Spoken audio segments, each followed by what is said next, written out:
everyone, and welcome to Museums Under the Spotlight. I am Alina Dima, your host, and today I would really love to invite you to visit the beautiful region of Transylvania, only to discover an evocative hilltop fortress that pays testimony to many past conflicts, both military and religious. The Deva Fortress, a defense objective, has known a very tumultuous history, paved with many battles and legends, but always stood tall to defend the city of Deva in front of the enemies from a volcanic hill. So join me as we discover the beautiful stories that all these walls have to share.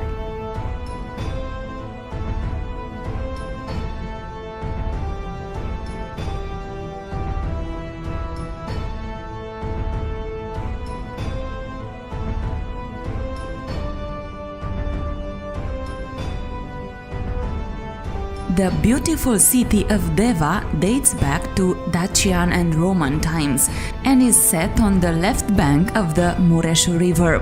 The name Deva may have been given to the area by the leaders of the Roman legion Augusta II, who in early 100s AD has been transferred from Castrum Deva in Britannia to the newly conquered territory of Dacia. During the centuries, one of the most faithful guardians of the city has been the hilltop fortress of Deva. Deva Fortress, the symbol of the town, had witnessed the town's long history and countless visitors. The fortress, nicknamed the Key to Mureș River, has guarded the access from the western regions of Banat and Crișana and from Central Europe to Transylvania. Well, ladies and gentlemen, here we are at Deva Fortress on a very hot and sunny summer day on top of the hill, and today, together with our host Alexandru Gruian, we are going to find out about the history of this magnificent fortress and about the legends and the love stories that cover this fortress. Hello, and thank you so much for having us here today. It is really delightful to be part of history somehow. Hello, and first of all, welcome here on so-called Fortress Hill in Deva. I think you are for the first time here. Exactly, it's the first time, and both me and our viewers are very curious to know what is the history of this fortress and how far along are we going back in history? Yes, we have to go back around 900 years ago, precisely in 1269, when a document mentioned that Deva Fortress already exists. So in 1269, here was, let's say, not quite a Dacian fortress, but an observation point, because we are at a very high level here, 180 meters above the city of Deva and 380 meters from the sea level. So it's quite high. We have a very nice, interesting and spectacular view from Deva Fortress to all around, to the Mureș Valley, especially in the center of Transylvania. So we are on top of a hill. Yes. But is it a volcanic hill? Yes, a volcanic hill. Of course, very old volcano. We are not in danger anymore now, but the Fortress Hill is also a natural reservation, part of an European environmental project called Nature 2000, so a protected hill. Tell me about the purpose, the actual purpose of the fortress during the centuries. Beginning with the Dacian observation center on top of the hill, and afterwards during the Middle Ages and coming to present time. We have not firm proofs that Dacians were here in a fortress, as I already said, but due to the highness of the hill, maybe they were here. It's logical, no. But in starting with the 13th century, the fortress of Deva was a very important fortress in Transylvania. The fortress has a sister fortress not very far from here in Lipova, Soimoș in fact, almost from the same period. The two fortresses were built to guard the Mureș Valley. So the entrance to the center of Transylvania was very well protected, because we have to say that around the 11th century the Saxons came to colonize Transylvania, so they need protection, and those two fortresses did assure protection for the Saxons colonists in the center of Transylvania. Transylvania is called in German Siebenbürgen, which means 7 towns, 7 cities. One of the most important owners of Deva Fortress was Iancu of Hunedoara, or John Hunyadi.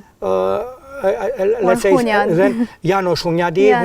Hungarian people say Hunyadi János because they used to put the family name in front, so Hunyadi János. For us it's Iancu de Hunedoara because he was Romanian, let's say Romanian, Transylvanian one, native Romania, yes, and he became then part of Hungarian nobility, and he was the owner of Corvin's castle in Hunedoara, and also of the Deva Fortress here in 14th century. And since we are talking about Iancu de Hunedoara's personality and historical figure, I was wondering what was his actual contribution to the fortress of Deva. Did he make any kind of adjustments, or did he add something to the fortress than what he found here when he was... Yes, but he was the owner of Deva Fortress. Being such an important fortress here in Deva, of course we can think that that he did some works regarding the walls, or to empowering the fortress against the enemy. But we didn't know exactly this part or this part was made by Iancu de Hunedoara, Hunyadi János. Another prince of Transylvania, Gabriel Bethlen, is very well known to a builder here in Deva Fortress, Bastian, a very interesting and strong one. I would like to know about the actual structure of the fortress, since we know we are talking about defense purposes. So what is the actual structure? Because I don't believe that we can talk about an actual architectural style, since it's a defense objective. Yes, the fortress was not quite rebuilt, but open to the public by showing the wall from the stones and other materials resulted after a very strong blow up in 1849. So almost all the walls and all the pieces, all the chambers here were covered by the materials resulted from the blowout in 1849. Specifically, the fortress has 2 rings and a central part. Chambers for the guards were there for living, not only for the warriors of the fortress.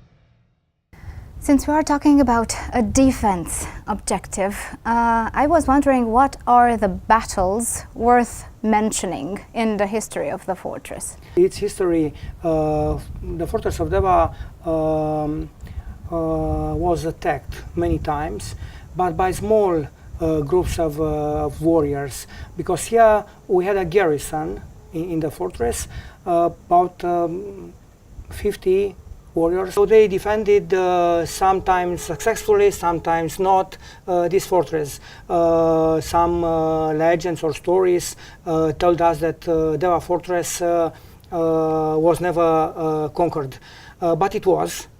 The access way to the fortress is rather difficult and narrow. So during their stay here, the soldiers were somehow isolated from the city. But how were they provided with water and supplies and guns or Yes, whatever with, kind of... obviously with horses or mules, helped by the civil population from the town, which carried here the provisions needed for the garrison.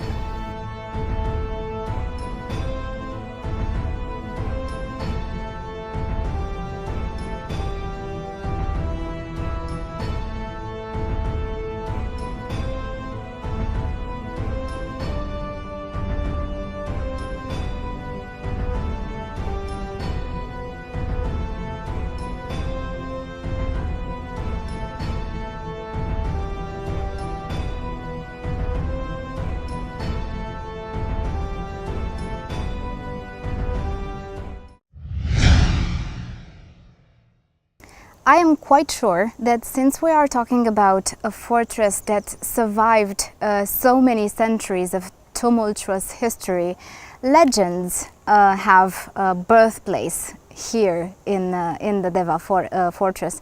So I was wondering what you could tell us about the legends behind the fortress. Well, I have to say that we have two main legends. And let's begin in chronological order with the first one, about three fairies, three giant fairies, precisely. One of them was here in Deva Fortress. Another one on the top of the hill, not very far from here, around 15 kilometers from here, and another one very close to Retezat Mountains. So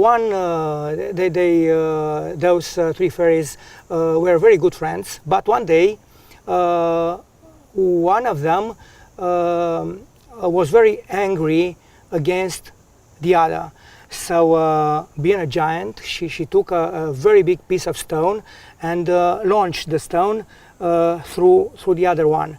But the other one was very quick in reactions, so the stone cut it off the top of one mountain, a mountain called now Retezat Mountain, which is cutted so mountain. This is why the mountain is cut off. It's called Retezat, yes. A very logical explanation. Of course it is. Yes. So the fairies, maybe they live now, but we don't know where. In the fairyland. In the fairyland, yes, or in our fairy tales, which are very nice. And the other legend is a very common one in all the volcanic space. Here in Deva, the main legend is about Kelemen. Yes, craftsman Kelemen. In fact, we have during Middle Ages some builders called Clements. They came here from the space of Albany, a former Albany, of course. So Clements, Kelemen, we have a very close relationship between the two words. So Kelemen with another 11 craftsmen, so they were 12, like the apostles. They tried hard, as Manole tried to build Deva Fortress, but they didn't succeed. So a voice or a saint or an angel told him during a night that he need a sacrifice of a woman, his wife. Kelemen killed his wife, burned her body, and then he mixed her ashes with a mortar. So that's the secret ingredient for the mortar to resist against the divine will, let's say. And since we are still talking about legends, I have heard something regarding another legend considering the construction and the appearance of the Deva Fortress, regarding a group of dwarfs or midgets. Is that a known legend, a very known one, or it's a less popular one? No. In fact, the legends told us that usually dwarfs are very good builders of tunnels, of mines, and even fortresses. When you told me about dwarfs, my thoughts go to Lord of the Rings, you know. Or to Snow White. To Snow White, yes, yes. But who knows? We may still have some dwarfs running around here and we cannot see them. Yes, yes, yes.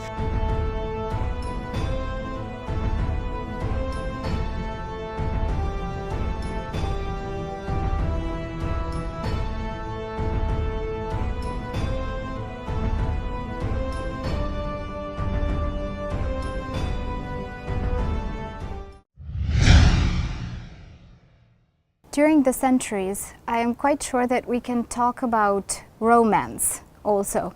And I am a very romantic person, so I was wondering if we can talk about some love stories within these walls.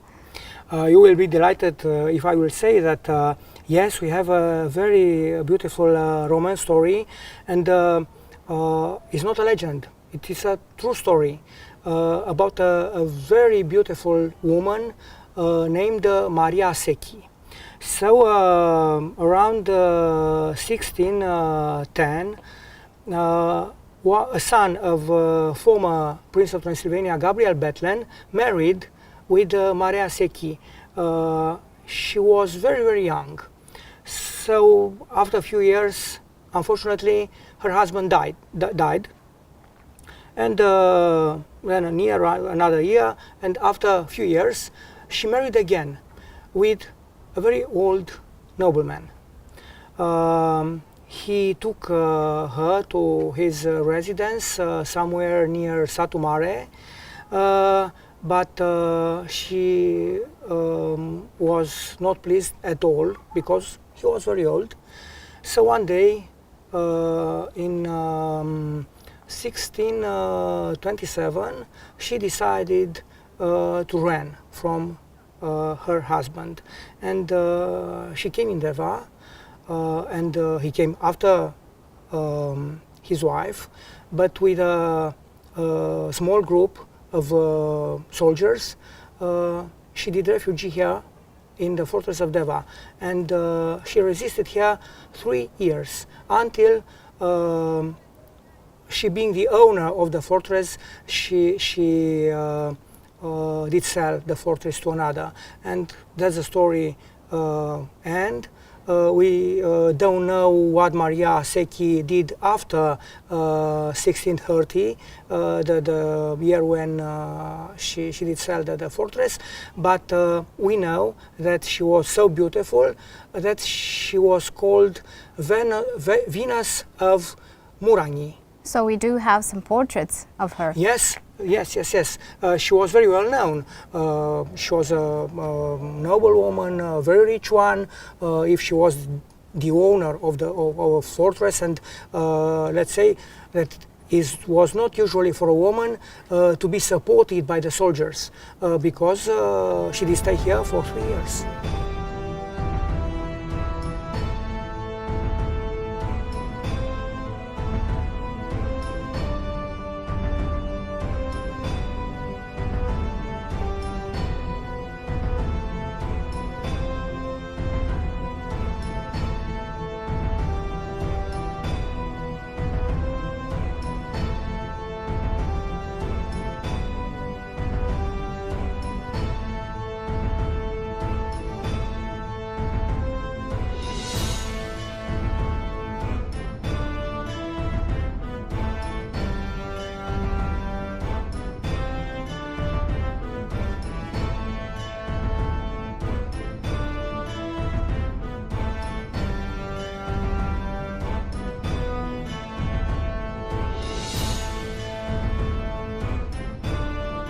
a controversial character that history hasn't kept much information about, Maria Zecchi was certainly one of the picturesque figures of Transylvania. After the tumultuous events at the Deva Fortress and the escape from her jealous husband, the fate of the beautiful lady remains a mystery, since there are not many information with regards to her destiny. The young and stylish countess marked the feminine movement of the time, not only with her beauty but also because of her unusual habits. It is said that she used to go horse riding armed with 2 pistols, and she was most of the time surrounded by different young knights.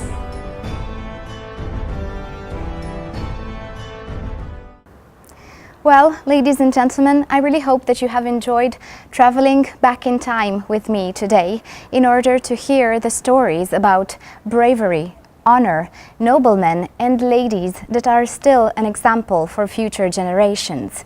Transylvania has a lot to offer and is waiting for you to discover its mysteries, legends, castles and fortresses. Until next time, remember to make your life a beautiful story.